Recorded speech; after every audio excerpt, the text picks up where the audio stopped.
Et alors, c'est un bonheur d'accueillir ce matin une humoriste qui a fait Sciences Po, qui a failli faire l'ENA, qui a tout plaqué pour passer de la politique au politiquement incorrect et réaliser ses rêves de scène, puisque déjà plus de 250 000 spectateurs ont pu admirer son culot. Bonjour Marie Saint-Filtre. Bonjour.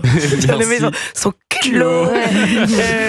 Bonjour, merci de m'inviter. Merci d'être là. Alors vous savez, vous faites partie d'une catégorie d'invités très spéciaux pour moi, que je pourrais appeler les stars inconnues. Une catégorie qui se développe avec les réseaux sociaux, c'est-à-dire que je sais que parmi les gens qui nous écoutent, il y a une bonne partie qui vous idolâtre, qui vous suit quotidiennement sur les réseaux sociaux. Et une autre partie culte total. Qui se dit mais qui est cette personne? Voilà. Et c'est très particulier, même pour vous, j'imagine, dans votre quotidien.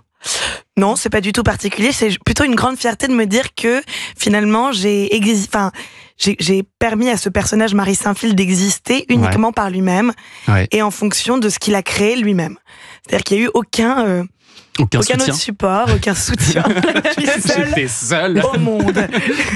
Alors on va faire les présentations rapidement, histoire que tout le groupe puisse suivre. Alors déjà, votre vrai nom, c'est pas Saint-Filtre, mais Benoliel, Marie Benoliel. Dingue. Ouais, c'est fou. Et alors vous vous êtes fait connaître sur YouTube, où vous postiez des vidéos, où vous incrustiez sur des événements en caméra discrète. C'était ça votre principe? Ça dépendait. Parfois la caméra était totalement ouverte, parfois elle était complètement cachée. Ça dépendait de l'endroit ou de ce qu'il fallait faire pour au mieux provoquer la situation. Voilà. Donc, et vous aviez déjà beaucoup de culot à l'époque. Oui, beaucoup. Et l'objectif derrière, c'était déjà la scène? Ça a toujours été la scène, oui. C'est-à-dire que si j'ai fait exister ces vidéos, c'était pour être le plus indépendante possible, pour pouvoir ensuite avoir mon public et pouvoir faire ce que je voulais sur scène. Parce que moi, j'ai découvert cette passion du théâtre. Donc ma vraie passion, c'est le théâtre. Ce ne sont pas les vidéos sur YouTube. C'est ça. Et un peu sur le tard, puisque j'avais 26 ans, après tout ce que vous avez décrit, Sciences Po, tatati, tatata. Et lorsque j'ai découvert le théâtre, j'ai tellement eu envie d'aller sur scène et pouvoir m'exprimer et pouvoir jouer et avoir un public et être au théâtre, quoi. Le théâtre, le public, il est là, C'est ça qui est fou. Et en quelques années plus tard, là, vous cartonnez dans toute la France avec donc ce spectacle qui s'intitule Culot. Le saucisson, c'est mal. La révolution, c'est bien. Les nazis, c'est mal. Les bêtes goji, c'est pourquoi bien. Pas cet extrait. Polanski, c'est mal. Reste branchouille, ou bien. Les hétéros, c'est quoi? Anne Hidalgo, c'est bien. Montre-moi ton culot. Je veux voir ton culot. Alors c'est un spectacle qui est très particulier. C'est des chansons à texte comme vous pouvez le entendre. J'aime bien cette chanson. C'est un show qui mixe en fait l'humour, la chanson, la danse, le sermon aussi, parce qu'on sent que vous voulez que les spectateurs ils repartent avec quelques idées de ce spectacle. Alors là, le mot sermon, franchement, je peux décoller, je peux tout envoyer valser et vous dire adieu. Le repas, c'est la fin. C'est la fin, le repas. Jamais de la vie un sermon, au contraire. La conférence, on peut dire ça.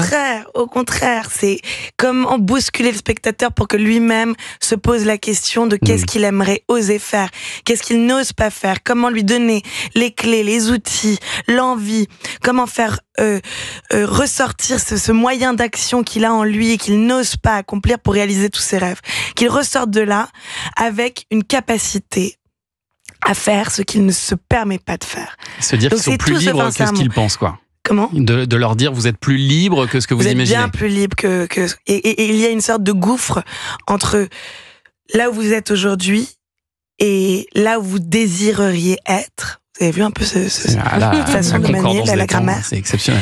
Il y a une sorte de grand gap de gouffre. Et c'est comment le réduire au maximum. Comment faire de votre désir une réalité. Et donc, non, c'est absolument pas le sermonner, mais oui, c'est un show assez complexe déjà parce que, en effet, pour moi, déjà, je fais des choses, je me demande même comment. Je me demande pourquoi. Pourquoi avoir fait autant de choses? Pourquoi danser, chanter, faire un show à l'américaine? Parce que c'est ça. Les danseurs, le truc, le machin. Vous n'êtes pas toute seule sur scène. Il y a du monde. Il y a du monde. Il y a beaucoup de monde. Et il y a de l'interactivité aussi. Et il y a beaucoup d'interactivité. Et avec une très bonne idée. Vous avez l'idée de filmer les... On peut le dire ça? Vous avez l'idée de filmer les gens... Non, pas tout. Il y a un truc que j'ai pas le droit de le dire, on m'a dit. Moi, je vous censure sur tout. Sur le début du spectacle, il y a un truc qu'on n'a pas le droit de dire. C'est le totalitarisme du culot. Non, c'est important d'ailleurs de ne pas le dire, mais allez voir son spectacle, vous verrez, il y a une surprise dès le début. Il y a beaucoup de surprises. Mais vous avez cette idée de filmer les gens que vous allez voir en direct, donc on peut tous en profiter parce que c'est diffusé sur grand écran. Voilà, donc il y a évidemment un contact avec le public qui peut sembler un peu proche,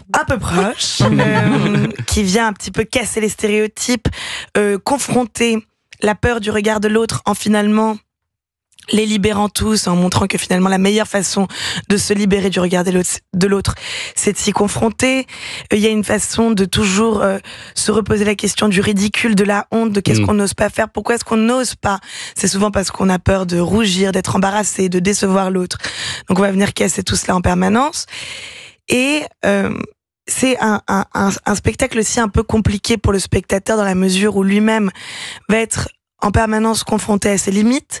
Il y a une sorte, malgré tout, d'introspection. Je lui demande au spectateur, qu'est-ce que vous aimeriez quelle est votre plus grande douleur? Qu'est-ce qu'il y a de plus grand en vous et de plus petit en vous? En quoi aujourd'hui vous vous sentez misérable ou à côté de votre vie? Et comment est-ce qu'on va tout révolutionner pour y aller en mode yalla. Et vous allez absolument partout dans la salle, donc c'est pas uniquement le premier rang. Donc vous pouvez peut-être, si vous allez voir Marie Saint-Phil dans son spectacle, finir marié avec elle. Hein. C'est envisageable. Je signale que vous serez avec ce spectacle à l'Accor Arena de Paris le 20 décembre prochain. Dans un instant. Parce que je sens qu'il faut quand même que je fasse ma propre promo et ça fait quand même bien plaisir. Vous êtes là pendant une heure, hein, je vous rassure. Le 28 mars, non, je le répète quand même. Le 28 mars, donc après-demain, on balance juste 15 zéniths et 15 nouvelles dates comme ça. Tranquille. Voilà.